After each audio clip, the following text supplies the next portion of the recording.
திருவழிபாடு ஆண்டின் தவக்காலம் 3ஆம் வாரம் திங்கள்கிழமை காலை புகழ் மாலை. ஆண்டவரே, எங்கள் இதழ்களை திறந்தருளும். நாங்களும் உம்மை புகழ்ந்திடுவோம்.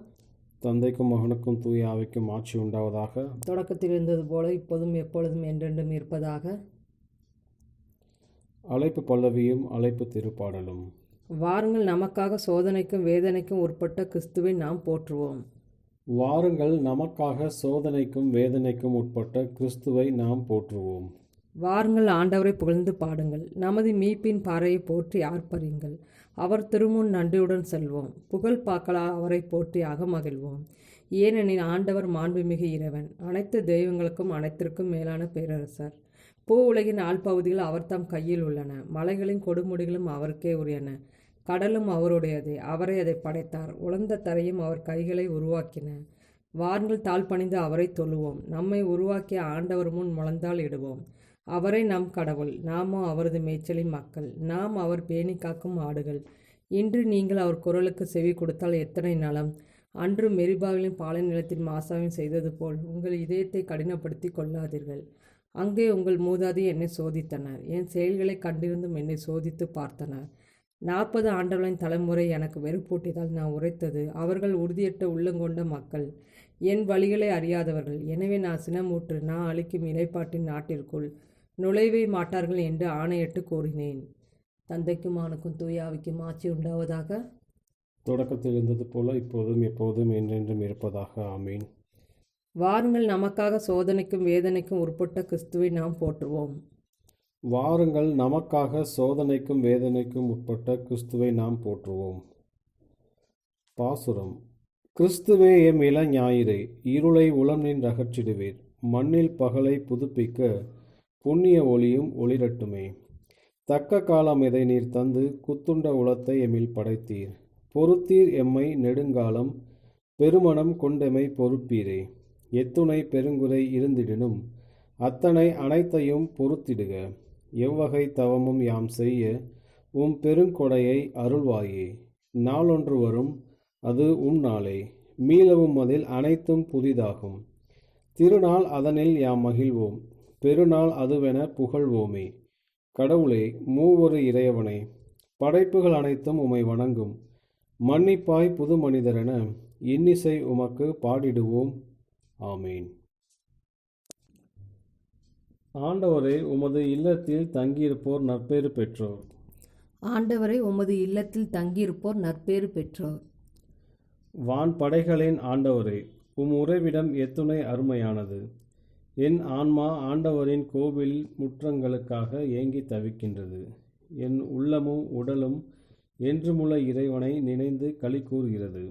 படைகளின் ஆண்டவரே, என் அரசரே, என் இறைவா, உம் பீடங்களில் அடைக்கலான் குருவிக்கு வீடு கிடைத்துள்ளது. தங்கள் குஞ்சுகளை வைத்திருப்பதற்கு சிட்டுக்குருவிகளுக்கு கூடும் கிடைத்துள்ளது. உமது இல்லத்தில் தங்கியிருப்போர் நற்பேறு பெற்றோர். அவர்கள் எந்நாளும் உம்மை புகழ்வார்கள். உம்மிடமிருந்து வலிமை பெற்ற மானிடர் பேறு பெற்றோர். அவர்களது உள்ளம் சீயோனுக்கு செல்லும் நெடுஞ்சாலைகளை நோக்கியே உள்ளது. வறண்ட பாக்கா பள்ளத்தாக்கை அவர்கள் கடந்து செல்கையில் அதை நீரூற்றுகள் உள்ள இடமாக மாற்றுகின்றார்கள். முதல் பருவமழையும் அதனை நீர்நிலைகள் நிறைந்த இடமாக்கும். அவர்கள் நடந்து செல்கையில் மேலும் மேலும் வலிமை பெறுகின்றார்கள். பின்பு தெய்வங்களின் இறைவனை சீயோனில் காண்பார்கள். படைகளின் ஆண்டவரே, என் விண்ணப்பத்தை கேட்டருளும். யாக்கோபின் கடவுளே, எனக்கு செவிசாய்த்தருளும். எங்கள் கேடயமாகிய கடவுளே, கண்ணோக்கும். நீர் திருப்பொழிவு செய்தவரின் முகத்தை கனிவுடன் பாரும். வேற்றிடங்களில் வாழும் 1000 நாட்களிலும் உம் கோவில் முற்றங்களில் தங்கும் ஒரு நாளே மேலானது. பொல்லாரின் கூடாரங்களில் குடியிருப்பதிலும் என் கடவுளது இல்லத்தின் வாயிற்காவலனாய் நிற்பதே மேலானது. கடவுளாகிய ஆண்டவர் நமக்கு கதிரவனும் கேடயமுமாய் இருக்கின்றார். ஆண்டவர் அருளையும் மேன்மையையும் அளிப்பார். மாசற்றோராய் நடப்போருக்கு நன்மையானவற்றை வழங்குவார். படைகளின் ஆண்டவரே, உம்மை நம்பும் மானிடர் பேறு பெற்றோர். தந்தைக்கும் மகனுக்கும் தூய ஆவிக்கும் ஆட்சி உண்டாவதாக. தொடக்கத்தில் இருந்தது போல இப்போதும் எப்பொழுதும் என்றென்றும் இருப்பதாக. ஆண்டவரே, உமது இல்லத்தில் தங்கியிருப்போர் நற்பேறு பெற்றோர். ஆண்டவரே, உமது இல்லத்தில் தங்கியிருப்போர் நற்பேறு பெற்றோர். புறப்படுங்கள், ஆண்டவரின் மலைக்கு செல்வோம். புறப்படுங்கள், ஆண்டவரின் மலைக்கு செல்வோம். இறுதி நாட்களில் ஆண்டவரின் கோவில் அமைந்துள்ள மலை எல்லா மலைகளுக்குள்ளும் உயர்ந்ததாய் நிலைநிறுத்தப்படும். எல்லா குன்றுகளுக்குள்ளும் மேலாய் உயர்த்தப்படும். மக்கள் இனங்கள் அதை நோக்கி சாறை சாறையாய் வருவார்கள். வேற்றினத்தார் பலர் அங்கு வந்து சேர்ந்து, புறப்படுங்கள், ஆண்டவரின் மலைக்கு செல்வோம். யாக்கோப்பின் கடவுளின் கோவிலுக்கு போவோம். அவர் தம் வழிகளை நமக்கு கற்பிப்பார். நாமும் அவர் நெறிகளில் நடப்போம் என்பார்கள். ஏனெனில் சீயோனிலிருந்தே திருச்சட்டம் வெளிவரும். எருசலேமிலிருந்தே ஆண்டவரின் திருவாக்கு புறப்படும். அவர் வேற்றினத்தாரிடையே உள்ள வழக்குகளை தீர்த்து வைப்பார். பல இன மக்களுக்கு தீர்ப்பளிப்பார். அவர்கள் தங்கள் வாள்களை கலப்பை கொழுக்களாகவும் தங்கள் ஈட்டிகளை கரிவாள்களாகவும் அடித்து கொள்வார்கள். ஓர் இனத்திற்கு எதிராக மற்றொரு இனம் வாள் எடுக்காது. அவர்கள் இனி ஒருபோதும் போர் பயிற்சி பெற மாட்டார்கள். யாக்கோப்பின் குடும்பத்தாரை, வாருங்கள், நாம் ஆண்டவரின் ஒளியில் நடப்போம். தந்தைக்கும் மகனுக்கும் தூய ஆவிக்கும் ஆட்சி உண்டாவதாக. தொடக்கத்தில் இருந்தது போல இப்போதும் எப்போதும் என்றென்றும் இருப்பதாக. ஆமேன். புறப்படுங்கள், ஆண்டவரின் மலைக்கு செல்வோம். புறப்படுங்கள், ஆண்டவரின் மலைக்கு செல்வோம். ஆண்டவரை போற்றி பாடுங்கள், அவர் பெயரை வாழ்த்துங்கள். ஆண்டவரை போற்றி பாடுங்கள், அவர் பெயரை வாழ்த்துங்கள். ஆண்டவருக்கு புதியதோர் பாடல் பாடுங்கள். உலகெங்கும் வாழ்வோரே, ஆண்டவரை போற்றி பாடுங்கள். ஆண்டவரை போற்றி பாடுங்கள், அவர் பெயரை வாழ்த்துங்கள். அவர் தரும் மீட்பை நாள்தோறும் அறிவியுங்கள். பிற இனத்தாருக்கு அவரது மாட்சியை எடுத்துரையுங்கள். அனைத்து மக்கள் இனங்களுக்கும் அவர் தம் வியத்தகு செயல்களை அறிவியுங்கள். ஏனெனில் ஆண்டவர் மாட்சிமிக்கவர், பெரிதும் போற்றத்தக்கவர். தெய்வங்கள் அனைத்திற்கும் மேலாக அஞ்சுதற்கு உரியவர். மக்கள் இனங்களின் தெய்வங்கள் அனைத்தும் வெறும் சிலைகளே. ஆண்டவரோ விண்ணுலகை படைத்தவர். மாட்சியும் புகழ்ச்சியும் அவர் திருமுன் உள்ளன. ஆற்றலும் எழிலும் அவரது திருத்தலத்தில் உள்ளன. மக்கள் இனங்களின் குடும்பங்களே, மாட்சியையும் ஆற்றலையும் ஆண்டவருக்கே சாற்றுங்கள். ஆண்டவரின் பெயருக்குரிய மாட்சியை அவருக்கு சாற்றுங்கள். தானிய படையல்களுடன் கோவில் முற்றங்களுக்குள் செல்லுங்கள். தூய கோலத்துடன் ஆண்டவரை வழிபடுங்கள். உலகெங்கும் வாழ்வோரே, அவர் திருமுன் நடுங்குங்கள். வேற்றினத்தாரிடையே கூறுங்கள், ஆண்டவரே ஆட்சி செய்கின்றார். பூவுலகு உறுதியாக நிலைநிறுத்தப்பட்டுள்ளது, அது அசைவுறாது. அவர் மக்கள் இனங்களை நீதி வலுவாது தீர்ப்பிடுவார் என்று வேற்றினத்தாரிடையே கூறுங்கள். விண்ணுலகம் மகிழ்வதாக, மண்ணுலகம் களி கூறுவதாக. கடலும் அதில் நிறைந்துள்ளனவும் முழங்கட்டும். வயல்வெளியும் அதில் உள்ள அனைத்தும் களி கூறட்டும். அப்பொழுது காட்டில் உள்ள அனைத்து மரங்களும் அவர் திருமுன் களிப்புடன் பாடும். ஏனெனில் அவர் வருகின்றார், மண்ணுலகிற்கு நீதி தீர்ப்பு வழங்க வருகின்றார். நில உலகை நீதியுடனும் மக்கள் இனங்களை உண்மையுடனும் அவர் தீர்ப்பிடுவார். தந்தைக்கும் மகனுக்கும் தூய ஆவிக்கும் ஆட்சி உண்டாவதாக. தொடக்கத்தில் இருந்தது போல இப்போதும் எப்பொழுதும் என்றென்றும் இருப்பதாக. ஆண்டவரை போற்றி பாடுங்கள், அவர் பெயரை வாழ்த்துங்கள். ஆண்டவரை போற்றி பாடுங்கள், அவர் பெயரை வாழ்த்துங்கள். விடுதலை பயண நூலிலிருந்து வாசகம். நான் எகிப்திற்கு செய்ததையும் கழுகுகளின் இறக்கைகளின் மேல் உங்களை ஏந்தி என்னிடம் வந்து சேர செய்ததையும் நீங்களே கண்டீர்கள். நீங்கள் என் வார்த்தைக்கு செவிசாய்த்து என் உடன்படிக்கையை கடைப்பிடித்தால் அனைத்துலகும் என் உடைமையே. எனினும் நீங்களே எல்லா மக்கள் இனங்களிலும் என் தனி சொத்தாவீர்கள். மேலும் எனக்கு நீங்கள் குருத்துவ அரசராகவும் தூய மக்கள் இனமாகவும் இருப்பீர்கள். ஆண்டவரின் அருள்வாக்கு. இறைவா, உமக்கு நன்றி. வேடனின் கண்ணில் நின்று அவர் என்னை விடுவிப்பார். வேடனின் கண்ணில் நின்று அவர் என்னை விடுவிப்பார். அவனுடைய தீய சொற்களில் நின்று அவர் என்னை விடுவிப்பார். வேடனின் கண்ணில் நின்று அவர் என்னை விடுவிப்பார். தந்தைக்கும் மகனுக்கும் தூய ஆவிக்கும் ஆட்சி உண்டாவதாக. வேடனின் கண்ணில் நின்று அவர் என்னை விடுவிப்பார். முதல் வாசகம். விடுதலை பயண நூலிலிருந்து வாசகம். ஆண்டவர் மோசையிடம், ஆரோன், நதாபு, அபகு ஆகியோருடனும் இஸ்ரேலின் 70 பெரியோர்களுடனும் ஆண்டவரிடமாய் ஏறி வாருங்கள். தொலையில் நின்று தொழுது கொள்ளுங்கள். மோசே மட்டும் ஆண்டவர் அருகில் வரலாம். ஏனையோர் அருகில் வரலாகாது. மக்கள் அவரோடு மலைமேறி வரக்கூடாது என்று கூறினார். எனவே மோசே மக்களிடம் வந்து ஆண்டவர் சொன்ன அனைத்து வார்த்தைகளையும் விதிமுறைகளையும் அறிவித்தார். மக்கள் அனைவரும் ஒரே குரலாக, ஆண்டவர் கூறிய வார்த்தைகள் அனைத்தையும் நாங்கள் செயல்படுத்துவோம் என்று விடையளித்தனர். மோசே ஆண்டவரின் வாக்குகள் அனைத்தையும் எழுதி வைத்தார். அதிகாலையில் அவர் எழுந்து மலையடிவாரத்தில் ஒரு பலிபீடத்தையும் இஸ்ரேலின் 12 குலங்களுக்காக 12 தூண்களையும் எழுப்பினார். அவர் இஸ்ரேல் மக்களின் இளைஞர்களை அனுப்பி வைக்க அவர்களும் ஆண்டவருக்கு எரிபலிகள் செலுத்தினர். மாடுகளை நல்லுறவு பலிகளாகவும் ஆண்டவருக்கு பலியிட்டனர். மோசே இரத்தத்தில் ஒரு பாதியை எடுத்து கலங்களில் விட்டு வைத்தார். மறுபாதியை பலிபீடத்தின் மேல் தெளித்தார். அவர் உடன்படிக்கையின் ஏட்டை எடுத்து மக்கள் காதுகளில் கேட்கும்படி வாசித்தார். அவர்கள் ஆண்டவர் கூறிய அனைத்தையும் நாங்கள் செயல்படுத்தி கீழ்ப்படிந்திருப்போம் என்றனர். அப்போது மோசே இரத்தத்தை எடுத்து மக்கள் மேல் தெளித்து, அனைத்து வார்த்தைகளுக்கும் இணங்க ஆண்டவர் உங்களோடு செய்துள்ள உடன்படிக்கையின் இரத்தம் இதோ என்றார். பின்னர் மோசே, ஆரோன், நதாபு, அபகு ஆகியோரும் இஸ்ரேலின் 70 பெரியோர்களும் மேலேறி சென்று இஸ்ரேலின் கடவுளை கண்டார்கள். அவர் பாதங்களின் கீழுள்ள தலம் நீல மணிக்கல் இழைந்த வேலைப்பாடு போன்றும் தெள்ளிய வான்வெளி போன்றும் இருந்தது. இஸ்ரேல் மக்களின் தலைவர்கள் மேல் அவர் கை வைக்கவில்லை. அவர்கள் கடவுளை கண்டனர், உண்டு குடித்தனர். ஆண்டவர் மோசேயை நோக்கி, என்னிடம் மலை மேல் ஏறி வந்து இங்கேயே இரு. அவர்களுக்கு கற்பிக்க நான் எழுதியுள்ள சட்டதிட்டங்கள் அடங்கிய கற்பலகைகளை உன்னிடம் அளிப்பேன் என்றார். மோசே தன் துணையாளர் யோசுவாவுடன் எழுந்து சென்றார். பின் மோசே கடவுளின் மலையின் மேல் ஏறி செல்கையில் அவர் பெரியோர்களை நோக்கி, நாங்கள் உங்களிடம் திரும்பி வரும் வரை நீங்கள் இவ்விடத்திலேயே எங்களுக்காக காத்திருங்கள். இதோ ஆரோனும் கூரும் உங்களோடு இருக்கிறார்கள். வழக்கு ஏதும் இருப்பவன் அவர்களை அணுகட்டும் என்றார். பின்னர் மோசே மலைமேல் ஏறி செல்ல ஒரு மேகம் மலையை மூடிற்று. ஆண்டவரின் மாட்சி சீனாய் மலைமேல் தங்கிற்று.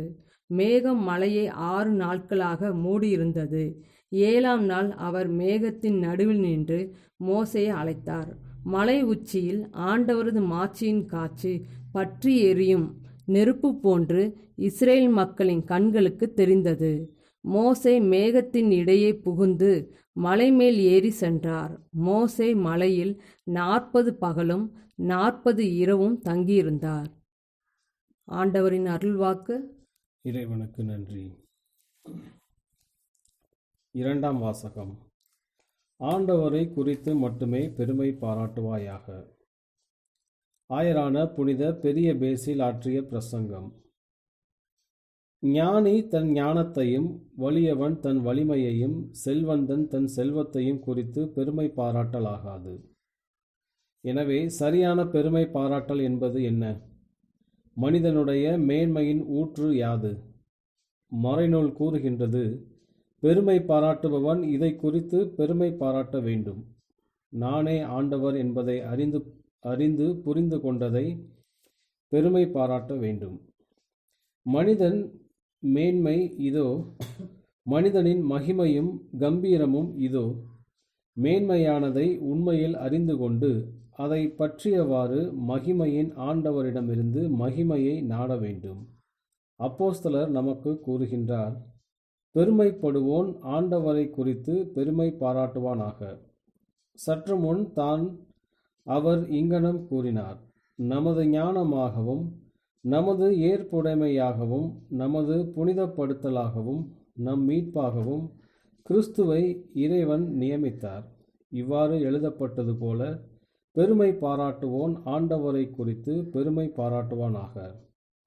நமது சொந்த ஏற்புடைமையில் நாம் அகந்தையுறாமல் உண்மையான ஏற்புடைமையில் நாம் குறைவாயிருப்பதையும் கிறிஸ்துவின் மீதுள்ள விசுவாசத்தால் மட்டுமே நாம் ஏற்புடையவராகின்றோம் என்பதையும் நாம் ஏற்றுக்கொண்டால் இறைவனை குறித்து பெருமை பாராட்டுவது நிறைவும் முழுமையும் பெறும். சின்னப்பர் தனது சொந்த ஏற்புடைமையை இகழ்ச்சியாக கருதுவதில் பெருமை பாராட்டி விசுவாசத்தினால் கிறிஸ்து வழியாக இறைவனிடமிருந்து வரும் ஏற்புடைமையே நாடுகின்றார்.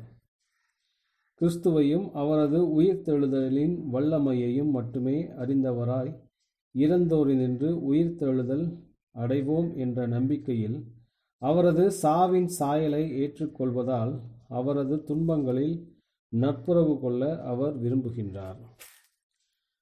பொங்கி எழக்கூடிய கர்ப்பமெல்லாம் இங்கு அடக்கப்படுவதை நாம் காண்கின்றோம். மனித இனமே, நீ பெருமை பாராட்டுவதற்கு எதுவும் விட்டு வைக்கப்படவில்லை.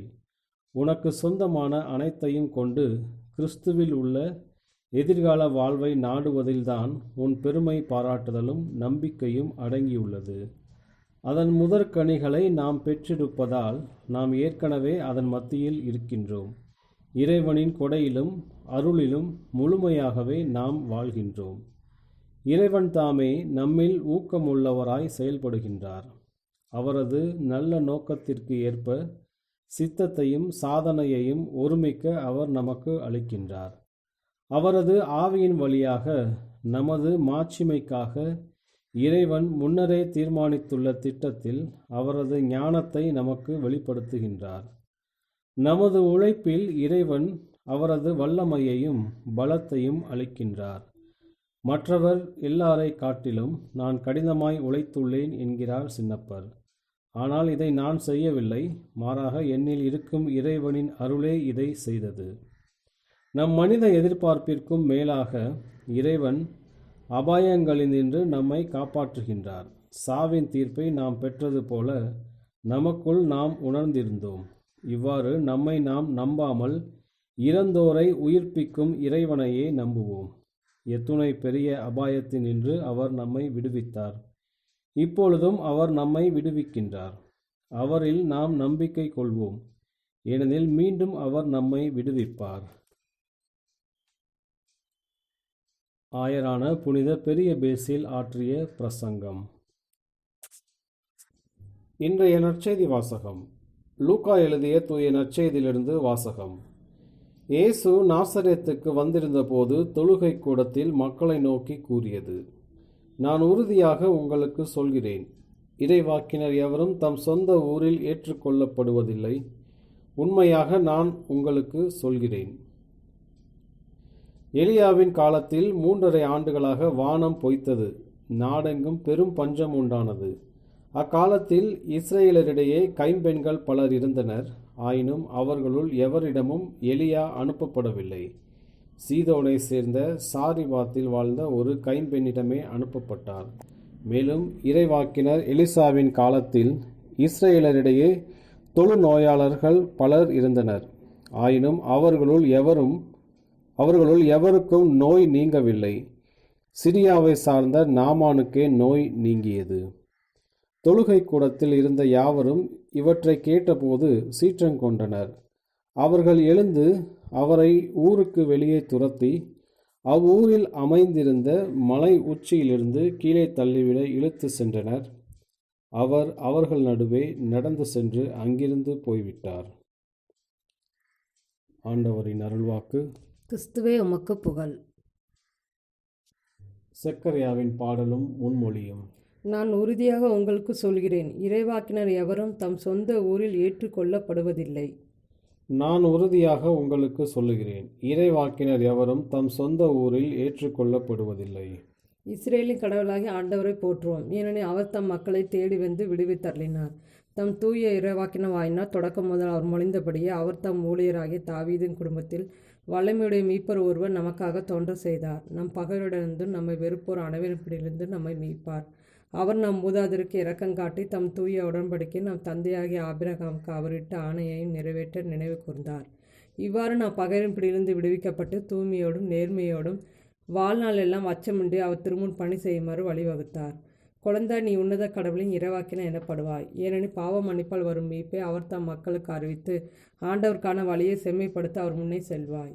இருளிலும் இறப்பின் பிடியில் இருப்போருக்கு ஒளித்தரவும் நம்முடைய கால்களை அமைதி வழியில் நடக்க செய்யவும் நம் கடவுளின் பரிவுள்ளத்தாலும் இரக்கத்தாலும் விண்ணிலிருந்து விடியல் நம்மை தேடி வருகிறது. தந்தைக்கும் அவனுக்கும் தூயாவிக்கும் ஆட்சி உண்டாவதாக.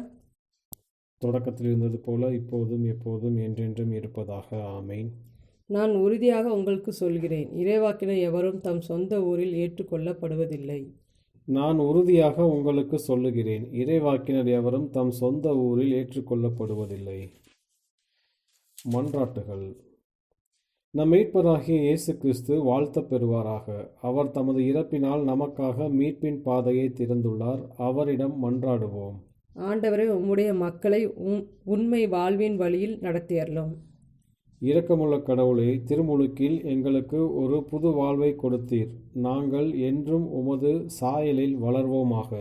ஆண்டவரே, உம்முடைய மக்களை உண்மை வாழ்வின் வழியில் நடத்தியறலும்.